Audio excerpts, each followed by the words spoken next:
Storygram Network. Folks, save the date. Trash and Fashion Sonoma is back in April 2023.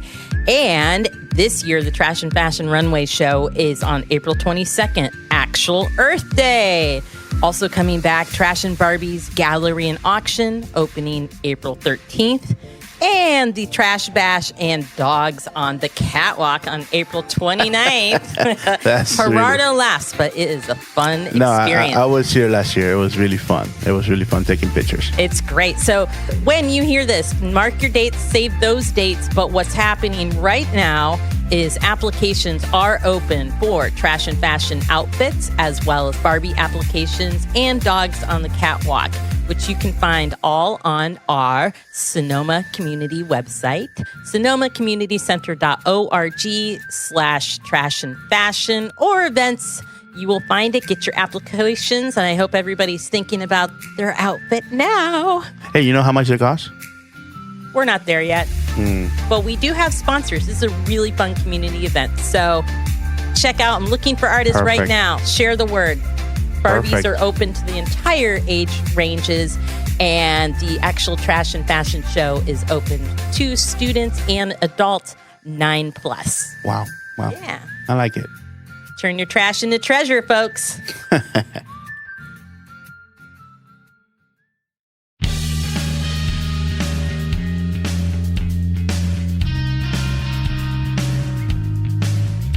Hello, we are the Sonoma Community Center podcast, a place of creativity, connection, and community. We highlight the artists, teachers, and the community that come through the doors of our historic brick building, often called the heart of Sonoma. We share local tips and shout outs to our home, Sonoma Valley.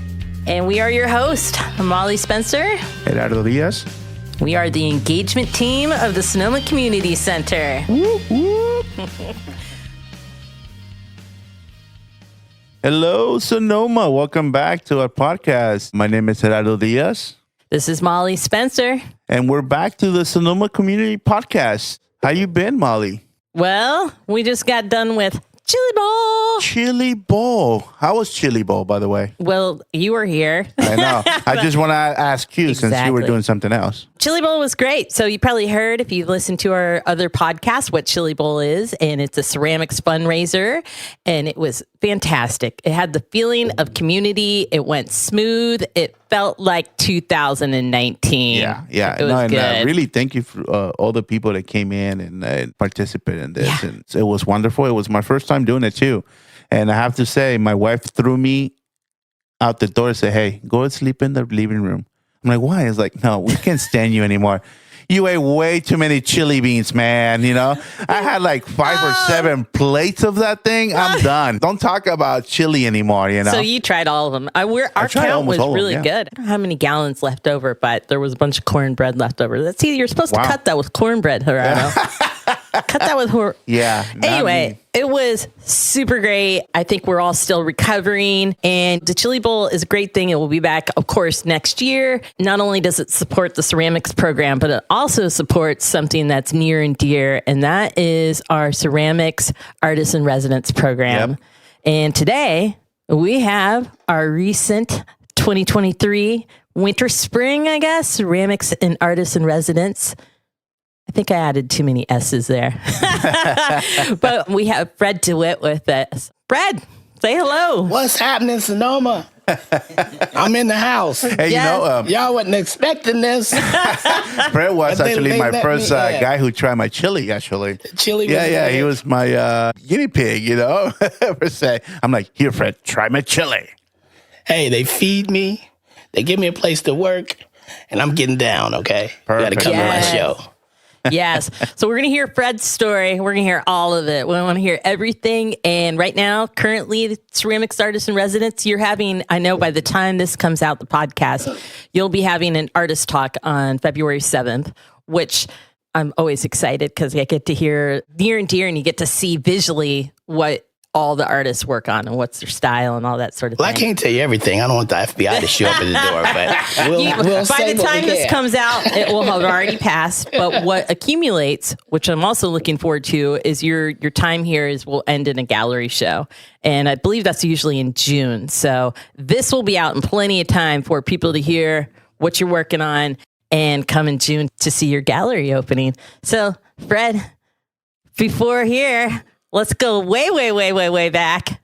Berkeley, were you born there? I listened a little bit, but I'm so curious as to growing up, your youth, what was it like? Yeah, I was born and raised in Berkeley, right there in B-Town and the Bay Area. I'm a Bay Area native. Even though I did live in Los Angeles for a while, in New York and St. Louis, I always come back to Berkeley. It seems to call me back. Right? Yeah. So, yeah, I guess I am. I always say I'm a California artist. Where my influence come from, of course, African-American culture, the kind of African-American culture that migrated from the South and came to Richmond to work in the shipyards, right? Uh-huh. Came to Oakland to work in the ports, and also to work in the fields. But also, I'm influenced by Latin American culture, right? Latinx culture. I'm influenced by the Chicano movement. I'm influenced by Japanese culture here, right? And my work mixes all that together. Wow. Being in the multicultural environment of Berkeley, I have all those different influences. And also, let me say the indigenous populations too. And yeah, I don't appropriate, but I do kind of borrow some of that stuff. Well, Berkeley's always been a melting pot. Yeah. Really. It's kind of a melting pot, but also those people are in the movement. Yes. It's not just Black people out there marching for Black Lives Matter. It's all these different cultures out there, Black and brown people linking up together with Asian folks. And we all are in there fighting for liberation. And all those different things come in. I had a mentor, Amiri Baraka. Uh-huh. And Amiri Baraka taught me one thing. He taught me a very powerful thing.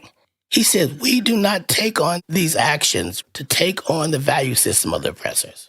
We are doing it for everyone. We have to respect trans people and gay people and everyone else. We're not trying to fight for liberation just for Black people. We're fighting for liberation for all people.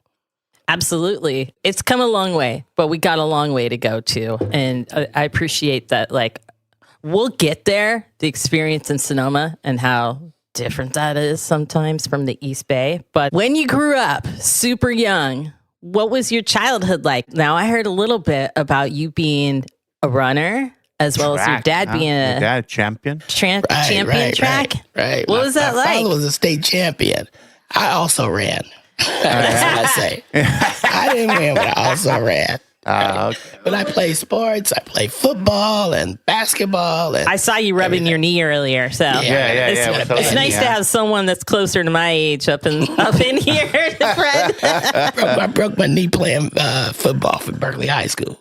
So I played football and was really into sports when I was young, right? And I always wanted to be an artist. But I did this sports thing.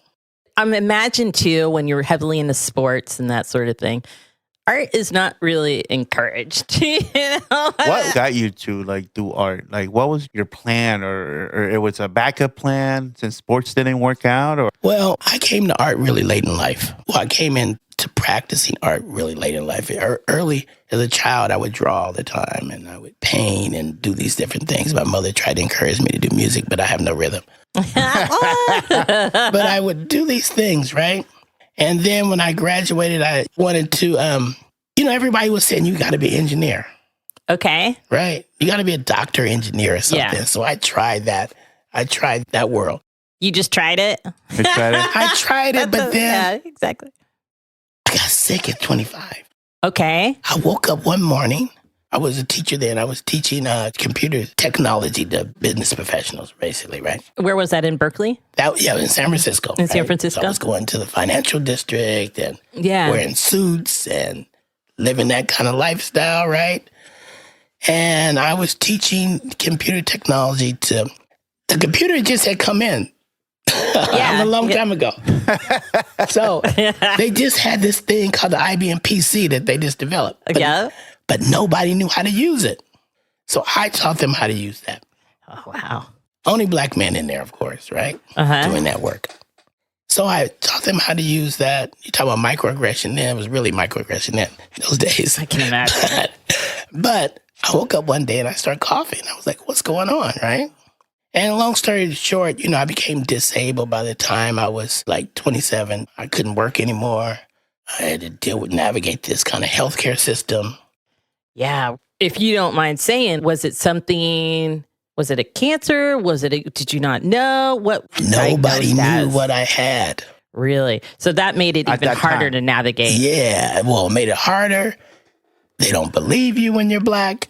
Okay, yeah. Went to the doctor. This was during the AIDS epidemic. Yes. Right? Wow. And the guy was like, what's your orientation? And I'm sitting there, like, what is he talking about? Right? Okay, yeah. That little black light poster goes through my head about these different positions and stuff, right? And so I said, I'm heterosexual. Well, he didn't believe me. Like, oh, yeah, of course, because I paused, right? Yeah. So they ran all these tests, and I was like, no, I don't have it. But they ran all these AIDS tests and all that thing. Yeah. So I didn't have that. I think they thought everything at that point was AIDS. They thought everything was AIDS. Definitely. They didn't know what it was. They didn't know what it was, and they were diagnosing everything and basically assuming people. And it hit the black population. It was hitting black males hard, right? Yes. Just like this COVID thing hit the black population hard. So those diseases were affecting my community disproportionately. So I went through this whole thing. I didn't have that. They didn't know what I had. I went, they were cutting things off of me and operation here, operation there. And finally, I went to one doctor. They looked at me and were like, oh, you got to go to UCSF right away. Mm-hmm. You have this rare disease. I went to UCSF and they said, you got to go to Stanford. The best guy in the world is down at Stanford. You got to go here. So I finally tracked it down, but I had to navigate this very toxic healthcare system in order to get to that spot. Luckily, I had health insurance at that time. 6 months before, I probably wouldn't have had health insurance. But I had this good job working for Pac Bell, and I had health insurance, right? But you can imagine if I didn't have that and had to navigate that, I probably wouldn't be here. Seriously. I had a very serious rare disease. They found it. So when I did that, I said, okay, I'm going to die. I had a little money in the bank. I took my money and I went to Brazil. And I spent a lot of money on the beaches of Brazil. That was the celebration death trip in your mind? Right. That bucket list thing. List. Okay, bucket list. Okay. I came back and I lived. You're like, oh, what's the money now? I was like, okay, what next? What am I going to do? I got to figure this life thing out now. You were only in your 20s, too. I was in my 20s. I didn't know what I was going to do. I would have made that choice, too. And they had this guy, he was making movies named Spike Lee. Yeah. I didn't know you can go to school to be a filmmaker, right? Yeah. And I saw She's Gotta Have It and Do the Right Thing and all these movies. And I was like, I'm going to become a filmmaker. I want to be like Spike Lee. Yes. So I ended up at San Francisco State and I studied film and all that stuff, right? And I worked on films for a while, but working in films and making movies is two different things. Right. It became another job for me, right? They all And I do. was like, oh, this is not it.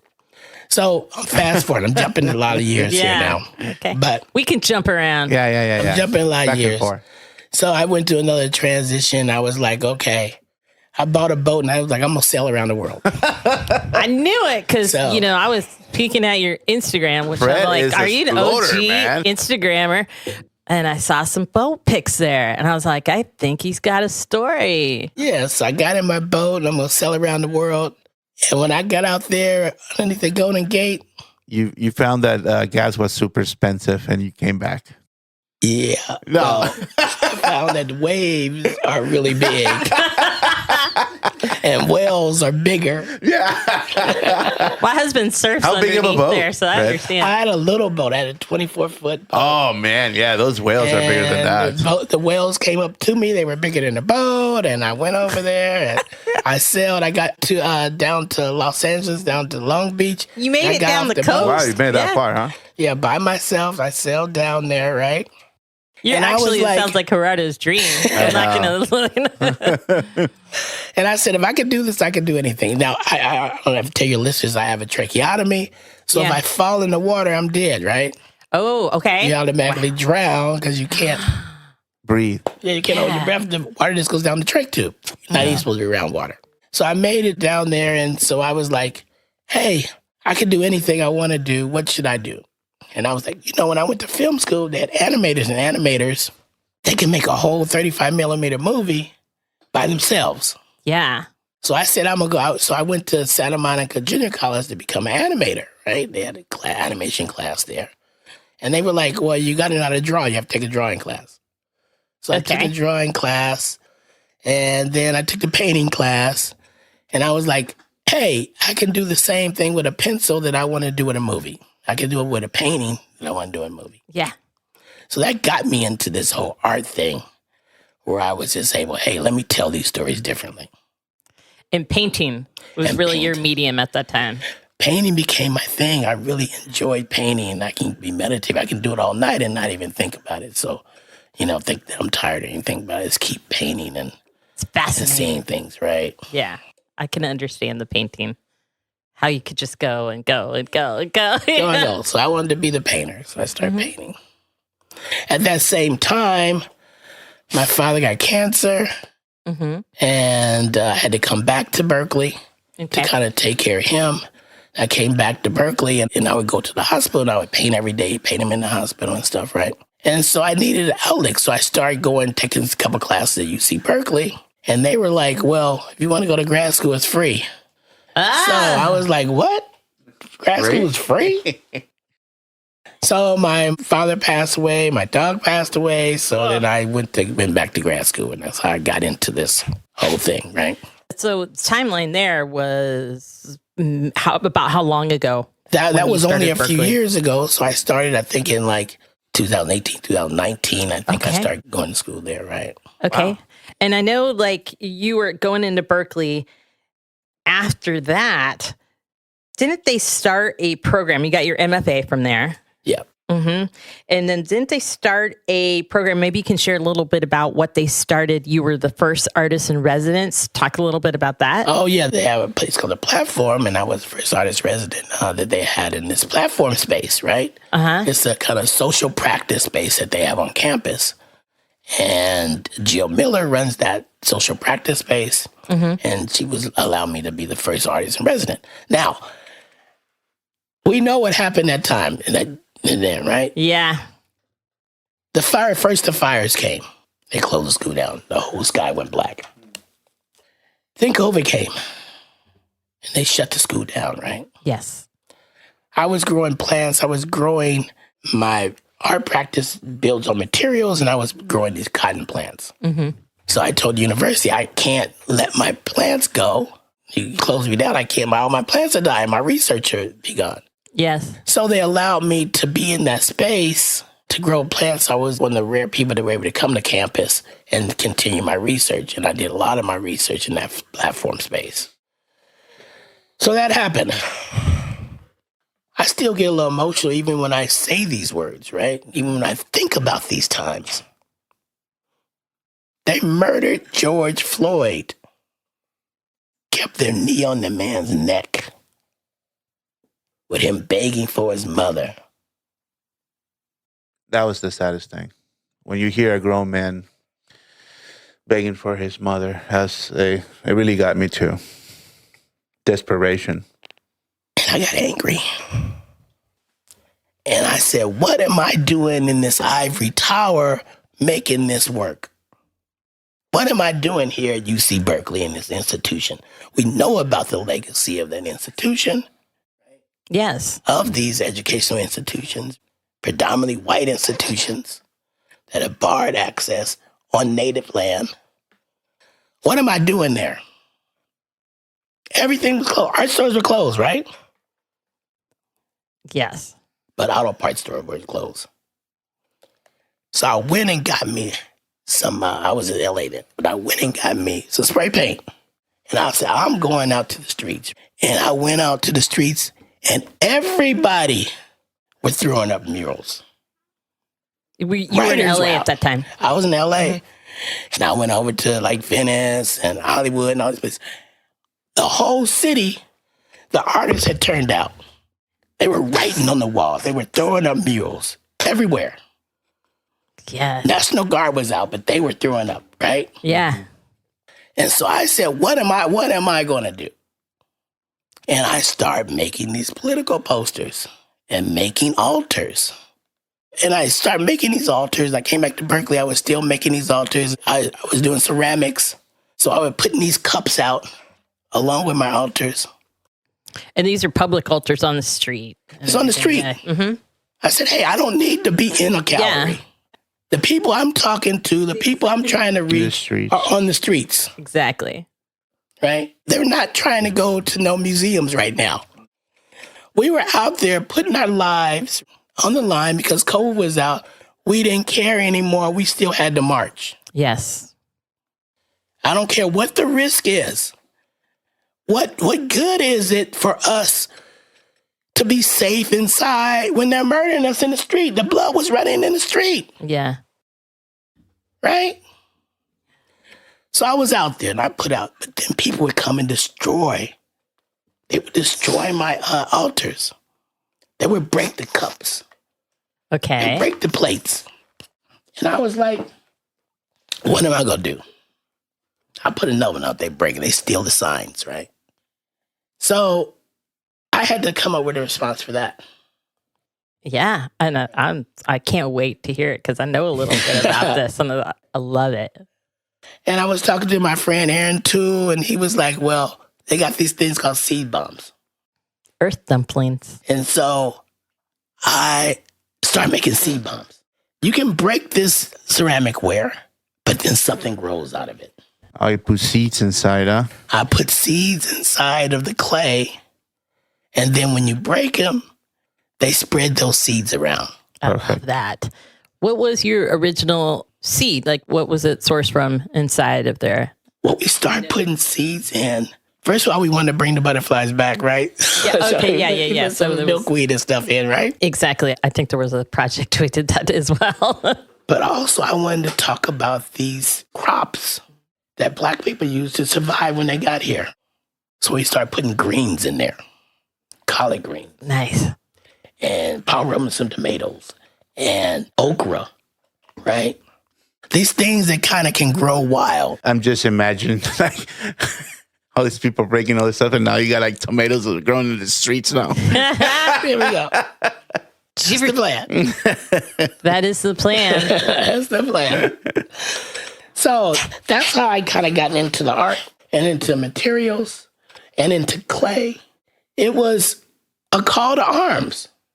Yeah, I would like to nice, pretty pictures in the museum. I want to make pictures of flowers and stuff as well. But how can I do that?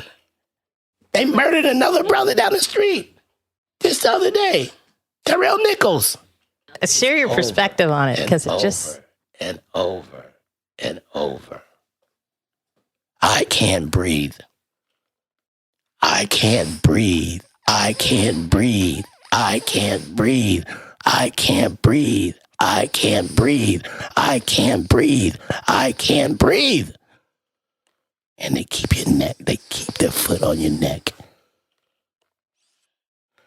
So I don't mean to mess up your podcast. No. This is your story. So. And, you know, I can't tell this story. Yeah. This is your story to tell. This is your time, man. Yeah. This is your time. So, I mean, I'm fascinated. Like, I had some questions for you, but you go because this is the story. I think I listened to your Berkeley podcast, and I know what we're going to get into it. So, it was, I listened to it too. Yeah. It was good. It was too brief, though. I wanted to know more. You got an Obama shirt, and then I heard that you saw him in the airport. Oh, I didn't see him in the airport. I saw Obama. I saw Obama. Remember I said I was at Santa Monica Santa Monica College, and they have the Santa Monica Airport. And during his last term there, I guess he was doing a fundraiser or something. I saw Air Force One flying into Santa Monica Airport. This really small airport, right? Ooh, wait. You ever see Air Force One in there? No, I've only seen them distract, like in New York City, because I worked a block away from the UN, and Yasser Arafat was coming through there, but they take him down a different way. And so I was starting a new job. There's snipers on the building, there's dogs and everything, but they don't really go down that street. They go down a different way. Yeah, so I don't know. It's interesting. It's not the same thing, but. So how do you feel when you saw the first president that was black? What was your emotion when that happened? My brother likes those cars, you know. You know those cars with the big wheels, right? You know those cars, the Dunks and the lowriders. Mm-hmm. Air Force One is the baddest ride in the world. I saw Obama in Air Force One. That was the baddest ride. I felt so proud. I was like, I don't care what y'all say about his politics. The brother is cool, okay?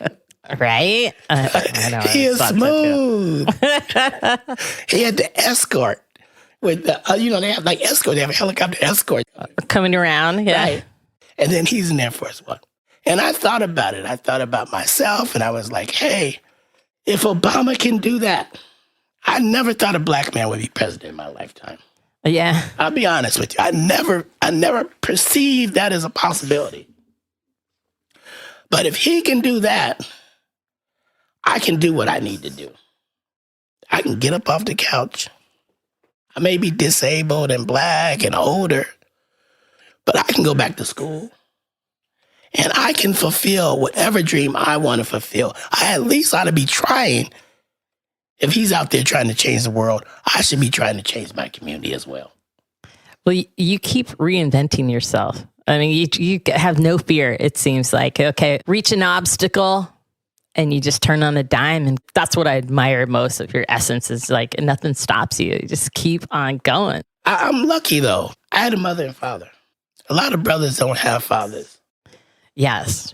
But I had a supportive family, a mother and a father to give me guidance.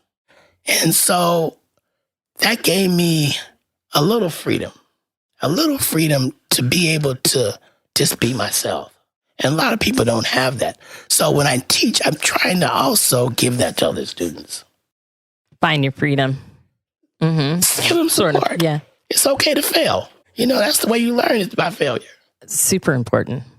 Do that as well, teaching. It's all right. Doesn't have to be perfect. You're exploring.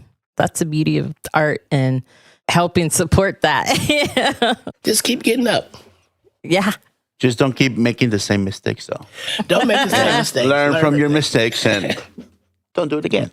Yeah. Seems like that might be easier on an individual basis than on a society basis for sure, because it just seems slow changes, a lot of repeats for sure.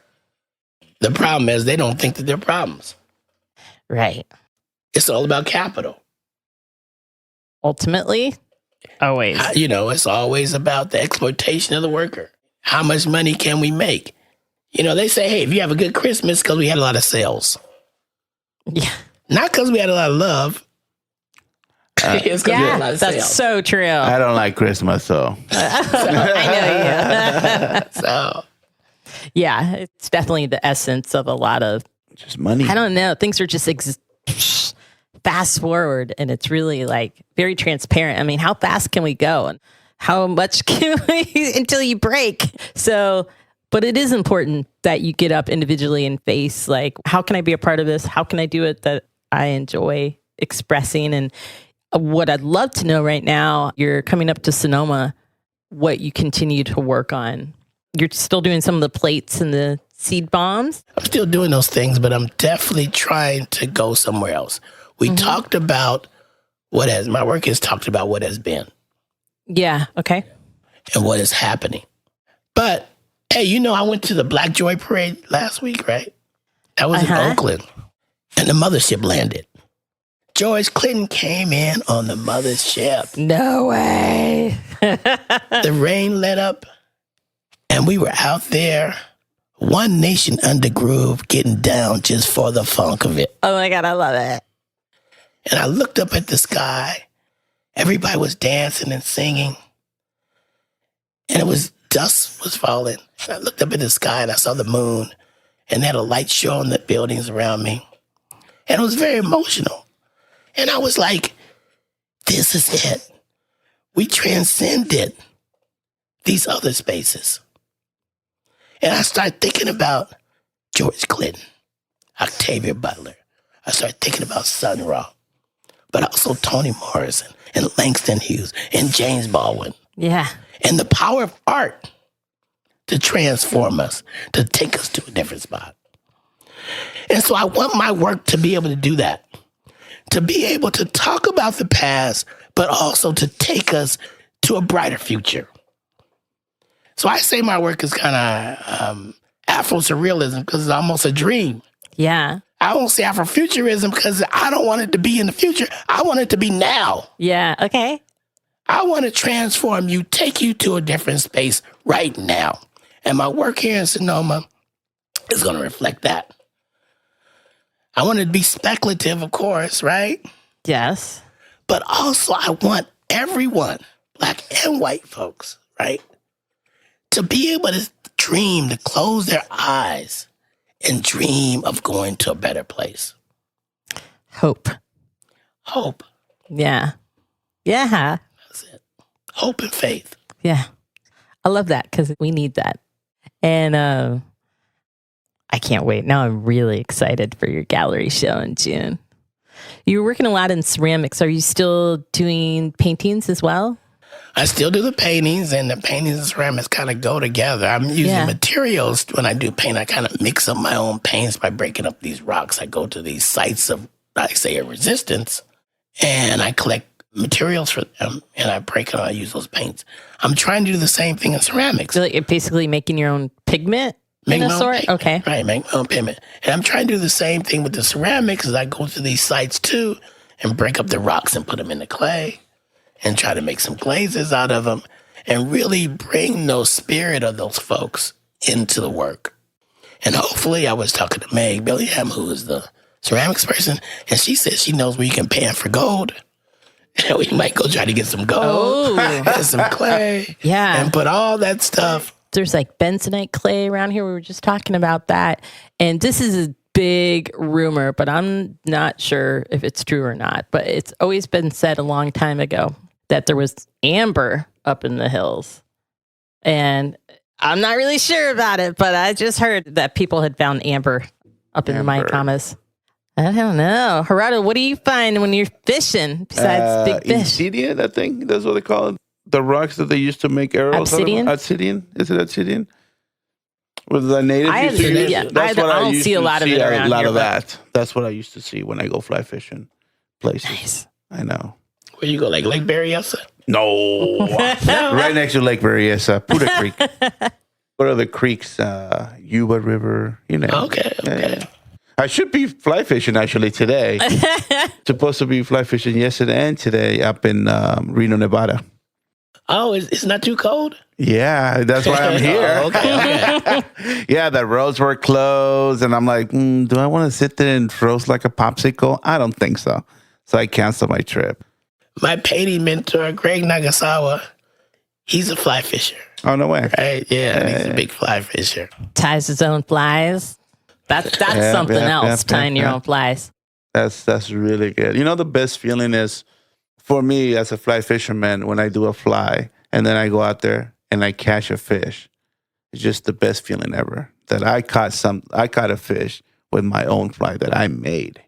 It's really rewarding, to be honest, because when you go out there in the wild, those trouts, they're wild, so they're really finicky when it comes to what they're eating. So you really need to present that fly to them. So you can just go out there and throw it. They will be like, what? No, you need to present that fly. So once you present it, they eat it, and you're like, it's good. Forget farm to table. That's like from your own hands into the river. I think it's the same thing with the old artists too. Cooks, anything, you know, you come up with the dish, you present it to somebody, they eat it, they say it's super delicious. That's the best thing. Same thing with your art. Pretty sure when you make something and people say, "This is awesome. It looks great," you feel rewarding. With your art, you can make a change. It's better. I mean, what else? Well, hopefully we can have some sort of dinner here with my show. You talk to Gerardo over here. He's You want he's some getting chili a brunch beans? club. Yeah, some leftover chili. No. Just joking, Fred. Anytime, Fred. Let me know. Yeah. We're here, man. What I was super curious about is I started digging into when I was listening to the podcast you were on as well down in Berkeley, the seed bombs, the seed plates. And you talked a little bit about how that was used to honor people when they had passed. And then I went even deeper into the Japanese practice of it. They would call it earth dumplings. Well, mine doesn't come from Japanese. Yeah, right. Mine comes from, earth dumplings maybe it's a mixture. Mine comes from in West Africa. They used to take these vessels, right? These ceramic vessels. And they would take the vessel and these pots and they would break them as memorial vessels, right? Mm-hmm. And what they would say is it not only releases the spirit of the deceased person, but also from the loved ones on earth. Oh, wow. It lets all of them go. When enslaved people came over to the U.S., right, over to these different countries, they start breaking plates to mark burial sites of Africans. So they would break the plate, and that would be a burial marker. That's really interesting. Yeah. So I'm borrowing upon all of that history when we break the plates and make those seed bombs, right, to bring it forward. That's really interesting. I grew up in the South when I was young, and there was fields all around me. It was mostly soybean where I was in Spartanburg, but I love that. I think that's actually even a more sustainable way than making a plot and putting up a burial ground, but just having that memory and releasing the spirits. I love all of that. That's great. But mostly it comes sometimes to not everybody could afford to have. Well, nowadays it's expensive. Exactly. So we might have to return this earth dumplings and seed bombs to just mark the spot. Turn me into ashes, man. Throw me in the river. That's what I want to do. Which river, Gerardo, if you were going to pick a place? If I were to pick a place, I'd probably pick, not a river, but I will pick the ocean where I'm from in Mazatlan and just throw my ashes there. I want to come back to my country and my city where I was born. So definitely throw me there. I love it. Well, I mean, since we're on that subject, what would you do? Well, I'm going to take a step back. I wasn't going to get into this, but I guess I kind of need to. We're really going there. Yeah, I guess I kind of need to. I've been here for a couple months, right? Yeah. And someone the other day, I was in a meeting. They were like, well, the Chili Bowl, have the people park in the church parking lot. That would be the overflow lot. Yes. And I was like, church? Where's this church? I thought that was a school over there. And I started thinking and that looked really familiar. And I took a walk over to the church, right? And there was my aunt. She has a burial plot over there in that church. Wow. I can't believe it. 200 yards. Yeah, so right behind the community center is a church. It also has a really interesting labyrinth over there, too. Some plots, right? That was my Aunt Kitty. If you guys know Aunt Kitty, right? Carolyn McKay is her name, but we call her Kitty. She's over there. Wow. Black woman in Sonoma. So they moved to Sonoma because they built a house in Camden, right? Mm-hmm. And I think it's Camden. It's down by Hearst Castle. Okay. They had built this house. And the city officials allowed a Klan rally. They had a Klan rally and a parade in the city. And she went and complained and said, you can't let this happen in the city, right? And they told her to shut up, that free speech, they can have this rally. This is right down. So her husband, they were like, we can't be in this city. We had to move. So they had built this dream house, down there. And so they sold the house and they moved to Sonoma. I guess, he was into wine, so they came to another wine country, right? But they say this building is haunted. That's community center. That is the story. And let's hear your theory. Well, I'm like, you think it's Aunt Kitty? Aunt Kitty is protecting me. Nobody's going to get me up in here. No. I was like, Aunt Kitty, protect me, okay? Look after me. And my mom was kind of an activist, right? But I think my aunt was braver. She was in an interracial relationship in the 60s. And to live through all that aggression, right? And racism from both sides. Yeah. And to survive and thrive in that is a very courageous move. So I'm carrying her spirit in the Sonoma spot, right? Yes. I don't see any black people walking down the street when I walk. I know. When I moved to Sonoma, just California in general, I was pretty shocked. But I'm cool because I know my Aunt Kitty has paved the way for me. Yeah. It's okay for me to walk to Pete's Coffee and around the square. When did your aunt die? Let's see. She died maybe like 2018 or something like that. Was it the lady who used to sing? Was she a singer or a musician? I don't think she's. She could have. I don't know. I don't know, but if Aunt Kitty's over there, and I didn't even know there was actually room over there and that people could be buried at that church. She's doing something right. Yeah, okay. She's setting it up because I didn't even know that there was room or anyone was being buried in there. So she must have been really involved in that church. So I must have mad respect Might have for been her. like really involved in the community too. So now I kind of want to search her to see if she was part of something around here. Yeah, if you guys know her out there, come say hey to me. Right? Dedicate podcast to Aunt Kitty. I love it. Well, what else we got to share? I probably should have did this in the beginning. And I know that there was a tragedy. A young man got shot at Napa High School a couple of days ago. Was it the one in Santa Rosa? It was Santa Rosa. I think it was Santa Rosa. He got stabbed. Montgomery School, high school. High school. And so, I just want to pause and take a moment that this violence affects all communities. It's not just in Oakland and Colorado. It's right here at home, too. And we as a people, as a country, have to find a way to talk about it and to come to some understanding that we don't need to solve our problems this way. And that now there's a whole bunch of black and brown boys getting killed all the time. And it's easy to overlook those folks, right? So have some empathy for them when now you see how it feels in your community. Have some empathy for those other communities as well. Yeah. Right? So have empathy for Trayvon. A young man that this was hunted down. Somebody followed him, got into a fight with him, and shot him. And then said, it was self-defense. Right? Yeah. And so it just hurts me when I hear that. When I hear about the young man in Santa Rosa, I feel the same pain. Like I said in the beginning, it's not just a black thing. No, it's a violence. It's a human thing. It seems like it's Also, like you were blessed by having both of your parents too, and some of the kids don't have that, and some of the kids don't have that. What is it called? What would you say? Like the parents don't. They're not there for them. Also, we have to wake up like parents. You as a parent also, you have to be there for your child, man. You have to care where your child goes to school, what he's doing. You need to be involved more. You can't just leave those kids out there in the wild. You need to be there for them too. So, I always say that you need to start at home too. Education is always at home too with your parents. And you as a parent, you have a job to teach your kid, to send them to the right path too. So not just let him run wild.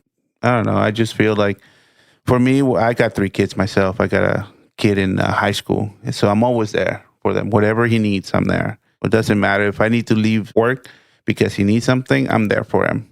Because I want to make sure that he knows that he can talk to me. He can come and say, we don't know what happened to that kid in that high school. I don't know if he was getting bullied. And the only alternative for him was to defend himself. But maybe he didn't have that family, that father that, like, hey, I want to talk to you, Dad. This is happening in my school. I need help. I always say that parents need to be more involved with their kids.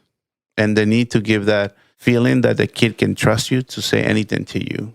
So you can solve or try to solve his problems too. So I don't know. That's just me. But I always wanted to say that. That's a good perspective, right? I love it. And if there's not a parent that's around, having the support system of where they can go to get that support. Just keep, I think it's huge too. I know, like, definitely a different kid when I was a teenager than my daughter's pretty on the straight and narrow right now. But man, that was a rough time. So really just being able to listen to an ear and not be like. I grew up with no father. I had my mom. My mom always worked, so she didn't have time for me. She had 5 other kids to feed. So I was there. I was engaged. But I was a smart one, though. I was always looking at my friends going, I don't want to do that. I just here for the girls, to be honest. I was just there for the girls. I'm like, parties, girls, I'm there. It's like, yeah, a couple of times I had to throw down, fight. I had to show them that I was with my buddies. I mean, I couldn't just sit back. But at the end, I said, I don't want to go to jail. What am I going to do in jail? No, my freedom is gone. So all my buddies going to jail, I'm like, he was just dumb. I'm like, no, not for me. I like my freedom. I like to go around. So, but like I said, my mom wasn't there either, but I had a choice too. You just have to make the right choices too when you're out there. Something to be said. I mean, you think about it, if you're young, I don't think you really grasp the whole idea of freedom. It's a precious thing, and it can be pulled out from you in a minute. Sometimes you get caught up with your peers and how important it is to be in the environment you want to be. That was just said for the high school thing, for the kids, not for breathing on my neck and stuff. That was a whole different thing because that's police brutality right there. Yeah. Let's talk about that criminal justice system. That's what we talk about. Those brains are still not formed. Exactly. Yeah. Right? Mm-hmm. And yet they will take a child and say, let's charge him as an adult. Yeah. That's just, come on. You know what I mean? Oh, yeah. And no, the kids are not rational. They haven't worked it all out yet. They're impulsive. Yep. Right? Absolutely. They do stupid stuff. But we have to have a way as a society to be able to embrace them, help them solve those problems, and not just punish them for it. Yeah. I think what it is, it's all money, though. It's all about the money. It's a business, to be honest. To go to jail is a business for whoever owns jails and stuff. So industrial complex. Mm-hmm.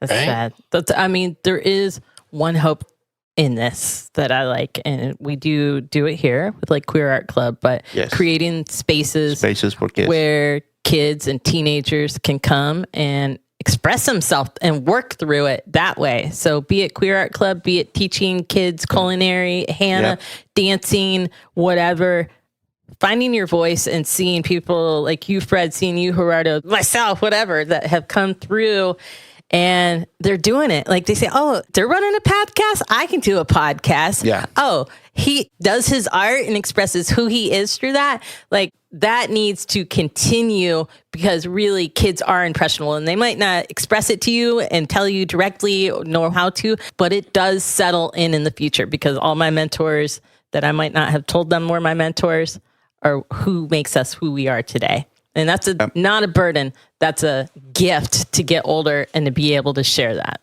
Yeah. That's why when I go out there and look for scholarships for kids, so they can take a teen wheel class, which I love the way the kids come in and maybe we're opening another way for them in the future. I don't know. They'll remember, I used to do ceramic when I was young. Maybe I want to do that. I don't know.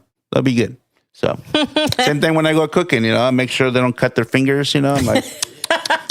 It's a basic. Yeah. So I make sure they can skip down the hall. I always tell them when I go in, all right, I'm here to teach you so you guys don't end up like a Yakuza member missing fingers and stuff when you're cooking. So they like that. They like the pizza too, right? Oh, yeah, to eat. Yes, tasted the pizza. Oh, yes. Freddie, you had pizza? I had that pizza. It was my first time making dough, to be honest. It was good. It was good? All right. Not going to lie, I snuck into the fridge yesterday. It was still there. And I had a couple more pieces because I was just sitting there. I didn't want it to go to waste. So. Oh, nice. Yeah, it was a nice day with the kids. Teach them how to do pizza and Caesar salad. It was good. It was a good day overall. On the shoulders of giants. If I can do it, you can do it too. There you go. Exactly. I think you just summed up the show. Fred, thank you. I'm so thank happy you you guys. came on. It's just an inspiration. I can't wait to see your artist talk coming up on, well, it will probably be done by the time they listen to it, which is on March 7th. But more importantly, you're here. Your show will be up in June. And I invite everybody to come up and hopefully visit you because you are up in 209 I'm here. Working. Come say hey. in the open studio. Hey, Fred, what's your favorite lunch or favorite meal? Oh, my favorite meal. I don't know that one. Oh, come on. What's your favorite food? A shrimp poor boy sandwich. Oh, that's so good. See, I always go down the taco alley with him, but that sounds delicious. Shrimp, huh? Where can you get one of those? Because I can't get one of those. in Not Sonoma. here. It must be a Bay Area thing, huh? Bay Area, I guess. Yeah. Creole thing. Yeah, Southern Louisiana. Southern, huh? Nice. You can't get those here anywhere in the Bay Area? You can, right? There's places. Some places. Yeah. Thank you, Fred, for being here. We appreciate it. Yes, come to my show. And Artist Talk this won't be up by the Artist Talk, but you see me in town, say what's happening. Exactly. You know? And come see your work because it's pretty intriguing. I love it. It speaks for itself. You really see what you do because it's visual perspective. So if you're listening to this podcast, please, where can they find you? Where they can kind of, besides coming to Sonoma Community Center and seeing you in person, but say you're out there in the world, you're on Instagram, I'm on right? Instagram, and I need to post more, but I'm on Instagram, and then also at fredddewitt.com. I went there too. Beautiful. fredddewitt.com. Awesome. Well, thank you, Fred. Thank you all. Thank you, you, Fred. Gerardo. Thank you, Molly. Sonoma. All right. Thank you very Takeshi, much. as always. Well, take care. We'll see you, huh? Okay. See you. Peace. Bye-bye. Bye.